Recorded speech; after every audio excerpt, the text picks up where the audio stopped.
Hi friends, இன்னைக்கு இல்லை இது நேற்று நைட்டு ஃபிஷ்ஷிங் ஹார்பரில் வாங்கிட்டு வந்த மீன் பார்த்துக்கோங்க. என்னென்ன மீன்லான்னு பார்க்கலாம்.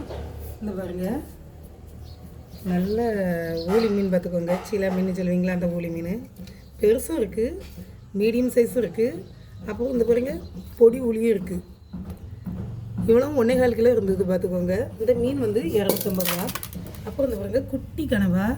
எங்கள் வீட்டுக்கார் இதை வாங்க வேண்டாம், வேலை கஷ்டமாக இருக்கும் உனக்குன்னு சொன்னாங்க. ஆனால் இது டேஸ்ட் நல்லா இருக்கும் பார்த்துக்கோங்க. அதனால் எனக்கு இதை விட மனசில் இது 100 ரூபான்னு வாங்கணும் பார்த்துக்கோங்க. அப்புறம் இந்த கனவை வந்து க்ளீன் பண்ணுறதுக்கு ரொம்ப ஈஸி. இந்த பாருங்கள், கொஞ்சம் பக்கத்தில் வாங்க. இந்த இப்படி உருவினாலே போதும் பார்த்துக்கோங்க, வந்துடும்.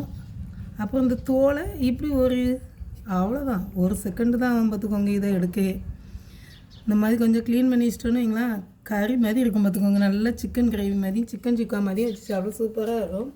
இது வந்து 100 ரூபா. இன்றைக்கி மொத்தம் 350 ரூபா பார்த்துக்கோங்க. நான் மீன் வாங்கின செலவு. இது கம்மி அதிகமானு கமெண்ட்டில் சொல்லுங்கள்.